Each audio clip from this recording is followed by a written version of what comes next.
first broker to ever break 9 figures in a transaction. I mean, it's remarkable to I have goosebumps. Thank you. As realtors and brokers, we really need to educate ourselves constantly. It can't be like, dang, I took that test, I'm good. Where's my $20 million deal? Wouldn't that be nice? I would love that. It is not that easy, folks. It is not that easy. And that's where AI comes in.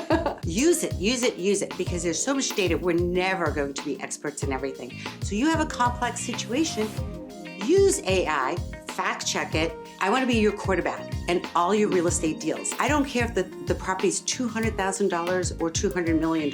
I want us to be the one to make the phone call. What does the future look like for the elite broker? Okay, this is a great question, and thank you for asking it. Do you know, I have a story. We sold a house that was left to a nonprofit in Jacksonville.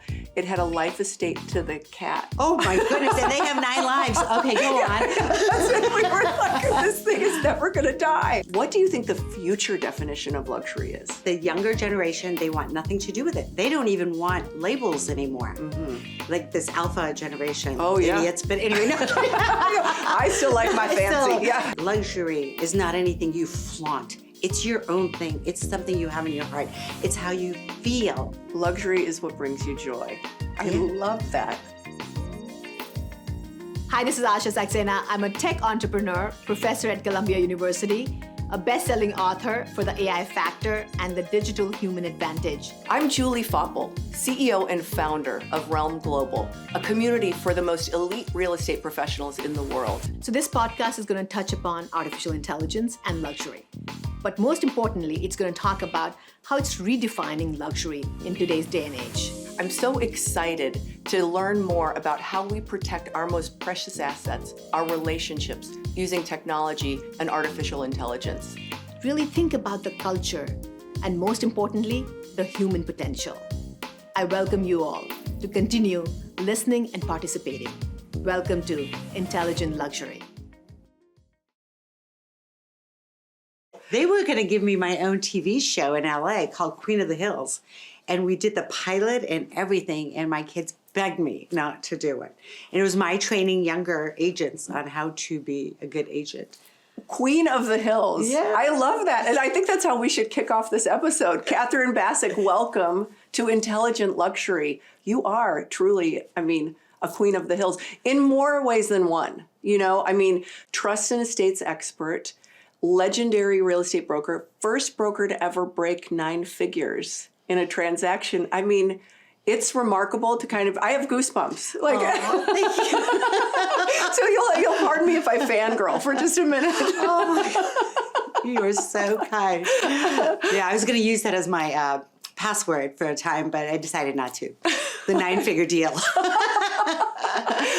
How cool is that? So as we kick off this episode of Intelligent Luxury, what does that mean to you? What does intelligent luxury mean to you? One thing is that we can't be snobby about it, and we can't act as if the person who's walking through a door and working with us does not have the grace, and we should not show them the grace that they deserve in working with us, and we should be nice to them. It's like that whole Pretty Woman thing where the girls were like, you need to leave here. No, we don't do that. We are, if you're truly luxury, you're intelligent, you know value, and you respect the fact that your people also know value. They didn't get to where they are by being dumb about spending money. That's, I guess, a big part of it. So I believe that when we're dealing with luxury and intelligent luxury, we have to truly show the value that we bring to the table. Because let's face it, there are a lot of realtors around this world, a ton.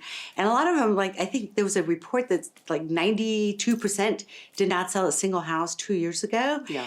And I feel bad for them, but people who are really, they respect their craft and they really take it seriously, they're always going to do very well because people trust them. They become part of the team that handles everything for them. It's like their accountant, their CPA, their wealth advisor, their therapist, all of those people. And then ideally you should be in that room with them. And the way that I look at it is I'm the quarterback of any real estate need that they have. And in this level, most of the clients have, on the average, 5 properties, and they're all over the world. And you have to be, not you, okay, I would like to be the person I like to say I am the person that they come to where I can do valuations for all of those properties on an annual basis, not to sell them anything, but just so that they know for their tax purposes and their value proposition what there is to have. And maybe they need to get rid of a property because it had, increased in value so much, and they could take that money and put it in another. And also being very knowledgeable. What are the options that they could do? They could do it tax deferred or tax free. That's a whole other conversation. So, so that's the whole thing. And I feel like that as realtors and brokers, we really need to educate ourselves constantly. It can't be like, dang, I took that test, I'm good. Where's my $20 million deal? Wouldn't that be nice? I would love that. It is not that easy, folks. It is not that easy. And I just really pride myself, and my team prides themselves about being really just constantly learning, because as far as we know their problems and we're able to give them assistance in that, we will always have their loyalty. One of the things, we've got Asha Saxena, who is my co-host on this podcast, and she's all about being the data scientist and artificial intelligence and where that is leading us. How do you see that enabling your role as this incredible trusted advisor? Okay, I'm going to do a little bragging here. I was the first realtor ever to use Google AdWords, ever. So that's true. That's I can amazing. document it. Yes. And my visionary. Yeah. And I'm an engineer by background, and I majored in physics, so I'm very, very analytical. I fear that too many people are looking at social media and AI and everything else to be their savior instead of the good old-fashioned talking, networking, and just being around people. At the end of the day, you've got to pick up the phone and you have to go to events. No one is going to knock on your door and say, I saw you on AI and I think you're the person for me. No, it doesn't work like that. So I respect all of those things, but they're just a tool. Every one of those things are tools. And anybody who thinks that, wow, I've got 100,000 followers, so I'm going to have all of these people that are going to come to me because I'm an influencer, I just don't think that really works. It may work for a little bit, but it's not going to be that consistent that's going to take you through the tough times and the good times. I mean, you are right at the forefront of this generational transfer of wealth. Amazing. Yeah. Yes, this is going to be the greatest transfer of wealth in the history of mankind. And so but the kids, I mean, we were just laughing about how they're a different group and their skill sets are different, their values are different. How are you connecting those dots? So one of the things that we do is we work with families, and we call them generation 1, 2, and 3. Mm-hmm. And sometimes there's a 4, 1, 2, but they're not kind of there yet. But the old thing is like the first one makes it, the second one loses. That's right. We don't want that. So we actually help our clients really try to stay, along with their wealth advisors, really be able to manage their wealth and be able to protect and the legacy and have a steward of the property. And so sometimes, for example, I just sold 550 acres of dairy farm, and it was a property that was given to the kids from the parents. And the parents had amassed a huge amount of wealth throughout their lifetime. And they picked the second son to be the trustee. The oldest son is like, oh my God, dad must love him more. And so they didn't speak to each other. It was very, very confrontational. Part of my job is to come in and get these guys talking and getting them to get along. And after we sold that, they actually have a much better relationship because we showed respect for everybody. We showed an equitable division of the property among all the heirs. And then they had us take a look at another property that they have, which is 400 acres in Utah. So, for example, like the Utah property, we come in and it's like 400 acres. It's all landlocked with federal land, blah, blah, blah. And you're like, okay, well, that's worth nothing. But no, but Utah is huge with copper. And so we bring in valuation experts to come in and do the testing. Oh, these stories are fascinating. And then we say, oh, wow, look at that. That value, which we thought was this, is now exponentially more. And so we have a team of amazing professionals that we bring into all of these difficult situations. Another one was where the family had a property in Nantucket, and they thought, okay, we're going to sell this land. But we went and we got the valuation people in, we did expert GIS mapping, and we wound up finding out that that property, they were able to split it into 16 different lots. Oh, wow. So it wound up being way more powerful and more valuable than they even thought themselves, including their own CPAs and all of their experts. So well, no, so you think about that though, Catherine, and I think the saying, and it's coming to me now. Like I think the saying is, you want to be the firstborn, the second wife, and the third broker, right? Exactly. Yes. And so when you think about that though, so from that context though, like what you're talking about is bringing in. You have built this arsenal behind you of all of these other kind of trusted advisors that are expert at what they do. I mean, tell me a little bit about what your vetting process is like, and kind of how you bring all of these people together, and then how that value gets communicated back to your client. So we're finding that now with what I have put together, we want to be the first realtor and the only realtor, so no more third realtor. Because that's good. And we get the first phone call. And most of our clients come from the wealth advisor or the CPA or the estate attorney. So it's coming in that way. It's not us bringing them in. And the way that we go to them is we say, and I say this to them, I want to be your quarterback in all your real estate deals. I don't care if the property is $200,000 or $200 million. I want us to be the one to make the phone call. And because I'm getting those phone calls, I'm able to take those leads because, of course, I'm only licensed in California and Massachusetts. I just gave someone at Realm a deal in Washington. They closed it within 2 weeks. That's awesome. And then a New York one. And so I am able to bring these people that I have as clients, and then their other properties, I can put them in touch with the Realm agents. And by the way, before this, I had given them to other agents that I knew, but the level of professionalism that I have gotten from the Realm agents is like head and shoulders. They make me look so good. That's so awesome. It's true. But it's your ecosystem at the end of the day. You know, like that's the thing that I think is so interesting about kind of, as you described, intelligent luxury, and where it's like you're a peer with your clients. You know, it's not like you're subordinating yourself. Oh, no. Yeah. No. And that's what people want too. They don't really, they have to take our advice. And I have had tough love with clients saying, you need to just go ahead and sign this. And there are times when I've asked in ahead of time, I said, may I be very honest with you in this transaction because some tough things might come up and you may not like what I'm hearing, but would you follow my advice even though it's not what you want to hear? And they're always, of course, Catherine, of course. And then I come back and they're like, no, that's not what we discussed. No, what we discussed is you're going to listen to me no matter what. Do you know we call that, so in our team, we call that slug and hug. You know, where you're like, oh, I like it. I'm going to go ahead and give you a right hook, and then we're going to hug it out. You know? It's hard because sometimes they won't take an offer. That's a great offer.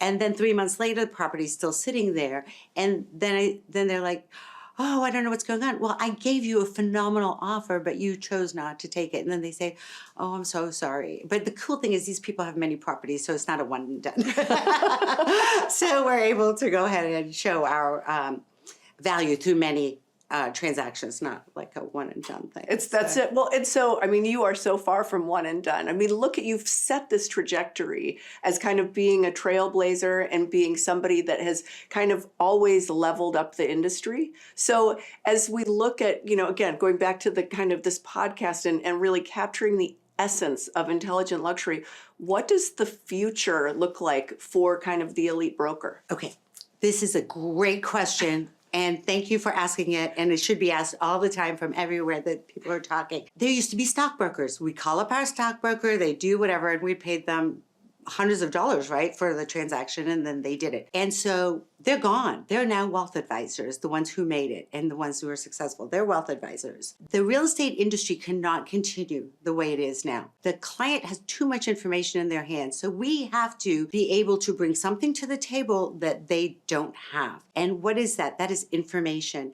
That is helping them with their planning, with governance, with government oversight. We have to make ourselves, you know, like locally know what buildings are going through, what's going to affect their bottom line. So we have to be real estate advisors. I know a ton of people have that as their title, But come on, guys. Anybody can print a business card. Anybody can print a business card. Global Catherine. real estate advisor. Okay, what do you do? Okay, I actually am a global real estate advisor, and I actually do advise my clients on all of these other things. Like, okay, you want to sell that.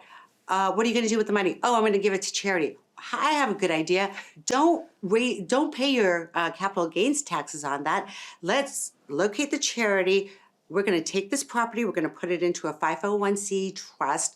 We're going to sell it. You're going to get your full value. Yes. And then we are going to give the money to charity. And then they're happy because no charity wants a property, by the way, because they have to pay for all the maintenance stuff and all of that. And then there are people who go out there and they say, oh, so-and-so owns this charity, let's say Salvation Army, owns this property. Oops, will you look at that? I fell down and I broke my gosh, neck. yeah. This is real stories. Like this stuff really happens. So if you can find a way where you can protect your client and get their best tax interest for them, and then be able to protect the charity and get them that maximum value, you are going to never have to work that hard in your life. I love that. Do you know, I have a story, like, we sold a house that was left to a nonprofit in Jacksonville. It had a life estate to the cat. Oh my goodness, and they have 9 lives. Okay, go on. We were like, this thing is never going to die. Like, And when it did, another one would come on. exactly. We're like, that's Tabby looks very It's healthy. been 70 years. And the caretaker's bringing in a lookalike cat every time. Exactly. But I mean, but you talk about some of the things where I'm like, yes, there's a nuance to every single transaction that we do. Yes. And so how you master that, but then also harness, I mean, your engineering brain, all of the data, all of the kind of resources that are at our fingertips. I mean, that's really the art. And that's where AI comes in. Like, use it, because there's so much data. We're never going to be experts in everything. So you have a complex situation, use AI, fact check it. And then also, we're so lucky to be part of Realm that we can call one another and say, hey, have you ever come across something like this? Because this is unusual or unique. And then we're able to talk about that stuff. And I think that camaraderie and that that global brotherhood that we have, I think is huge, because we can't do this alone. We just can't. Even if you're part of a team, not everybody in the team is going to be well-versed in everything. So having that is just huge. And then also being able to go into a client, knowing that their wealth advisor and their trust accountant, all these people are recommending you. You don't have to go for the deal. They did the work for you. It's yours to lose. Mm-hmm. No, that's right. That's right. So then as you're looking to kind of the future of your team, and building your brand kind of as this global advisor, more and more people are kind of, I mean, I think it was like a 400% increase year over year of people looking outside of the United States for secondary domiciles. What do you see? I actually go and meet with big developers, like in Greece or in France or wherever. I want you to take me with you. Okay. Oh, I will 100%. Anybody who wants to go to any of these, I can make that happen, and the developer will pay. But anyway, so what I do is I have them come to Boston, and then we'll have a lecture about living in that particular country. And then I bring in an estate attorney or a CPA, and then they talk about the tax ramifications of that particular country and what the person can expect. And I'm surprised everybody's just not packing up and going, because certain countries you pay zero tax. For example, in Greece, which is fabulous, for $250,000 you can get a equivalent of a green card in Crete. And then that equates to an EU passport if you want one. I would never leave the US. I love it here. This is my favorite place on the planet. We're lucky. No matter what happens, we all know. But anyway. But everybody wants choices. And I think that the more that we've got kind of, again, the generational transfer, people that were kind of stuck in the US through COVID, nobody's going to tolerate that again. Yes. And I think a lot of people feel like they have been robbed of 2-3 years of their life, and they really have been. And I feel bad for those guys who graduated during that time and didn't have the senior prom or the weddings that were crazy, that were just like with two people, or the funerals worse. Yeah. So I think everybody is just so ready for freedom and to expand their wings. But at the end of the day, my 2 cents, everybody still wants to really be with family and friends. And so, yes, there will be a wealth transfer. I'm not sure there's going to be this mass exodus or the revision of, I know people are moving to Texas and Florida and all of that. I just don't think that's going to last for too long. It's hot over there. Some of us cannot deal with that with our complexion. Well, yeah. That's so or our hair. No, oh my goodness, that's the worst. And I found out the iguanas are falling off the tree in Miami. Oh my goodness, I've heard that. Yeah, I've heard, which they can't deal with 30 that's degrees. Terrifying. That's terrifying to me. I would die. I don't know. I'm very brave, but I think that would be. That would be send me over there. I'd walk around with an umbrella, like it would be PTSD all day. But so Catherine, as we wrap up our conversation, and this is so fun, but what do you think kind of the future, luxury is so dynamic. And so we're in kind of this great era, another era of change. What do you think the future definition of luxury is? I believe the luxury word that we know is getting to be a bad word. I think the younger generation, they want nothing to do with it. They don't even want labels anymore. Mm-hmm. Like this alpha generation. Oh, yeah. Idiots. But anyway, no. I still like my fancy. Yeah. We love fancy stuff. But it went overboard. These people were wearing logos all over. Mm-hmm. Now it seems like the really nice suits are back in for men and more tailored and luxury and the quiet luxury that we've been talking about for the past couple of years. And so I believe that that's it. I also think that luxury is not anything you flaunt. It's your own thing. It's something you have in your heart. It's how you feel. And the same thing like with a home. Having the big, on a McMansion or whatever, that's not luxury. Having, your beautiful 200-year-old home in an estate or whatever it is, it's what it is to you. Or, big apartment over Central Park or whatever. It's not something that you're doing for other people. It's something you're doing exclusively for yourself and the thing that brings you joy every day. And so luxury needs to be reinterpreted from what we have been saying for the past 10 years or so. Luxury is what brings you joy. I love that. I love that. And, I have to say, Catherine, copyright. That's it. You better, sis. I mean, my goodness. But I have to say, though, Catherine, it's for me, it's amazing because I think when we all start out our careers and I was I can remember when I bought my first designer handbag. And to me, that was you saved for it and you're oh my gosh, this is so, and now, you get to a place and you're okay, I have those things. To me, luxury is all about the people and the kind of people collection that I get to hang out with, and you're one of my luxuries. So thank you for joining me, you are Catherine my Bassick. luxuries. It's such a treat, and so thank you for helping us to explore a little bit more about intelligent luxury and. I there's think so much. There's so much. Yes, we could keep going. We could go on, and we should. But if anybody's really interested in leveling up their game, it's not about the price point. Get some credentials. Get some certifications. Show these people that you are at their level so they can trust you with their client base. If you don't show that you have that, you're really not going to get, it's going to take you get it, but it's going to take you so much longer. But don't you think, Catherine, too, and I know I'm always I'm wrapping up, but then I have so much more to talk to you about. But it is also about the consumer, and our clients need to also make sure that they're demanding from their trusted real estate advisor the very, very best in the business. Because I can't tell you how many times somebody says, oh, I'm going to list with, such and so's, cousin's nephew, and you're just brother's uncle. And I'm what? What? This is what we do. I had a client, a builder, a developer, a big developer. He said his wife is an agent, and he said, I feel guilty. I want to give her this one house, this $7 million house. And I said, here's the deal. You go take her to Paris, buy her a Van Cleef necklace, and blah, blah, blah. But let me do this. That's right. That's right. Because why would you do that? That is leaving money on the table. Well, that's it. In this industry, much like in wealth, there's this bifurcation that is happening, right? And the brokers somehow, the really great brokers have gotten commoditized and gotten lumped in. We can't have that happen. No. We can't.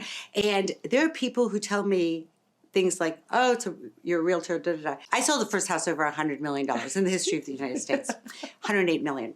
But that particular client wanted to negotiate the commission with me. I said, after talking for a long time, I said, I don't really think you respect my profession, and I don't think that I'm the right broker for you. And I hung up on him loud. Good for you. And then he called my broker and he said, we're going to give you what you want. We want to list with you. We'll give you the commission you're looking for and blah, blah, blah. And this is great. We're very excited. We're thrilled. And he said, but we have to make sure Catherine is the one who's going to be listing the because property. I want her negotiating for me, And then- right? Yeah. And then so my broker's like, well, of course, Catherine loves you. Why wouldn't she do it? I did it. I sold it 32 days later. I mean, that's pretty fierce. Without any photography, it was secret. We all had to sign non-disclosures, and that was that. Oh my gosh. Well, I'm proud to be sitting here with you. I'm so You're proud a to be sitting legend. with you. I'm so thrilled with what you have created, Oh, and thank it you. is like, I believe it because I'm part of it, but I'm so very proud of what you have done, and I hope you are too. Well, thank you. It's just getting started, though. I That's know. the exciting thing. And I think that this is, using minds like yours and like our other realm colleagues to really kind of shape the future of the industry is what this is all about. Like it's not up to, not up to any singular person. It has kind of become this movement. This movement is going to elevate all of us to not being a commodity. And that is everybody's job. And you're helping. Mic drop, yeah.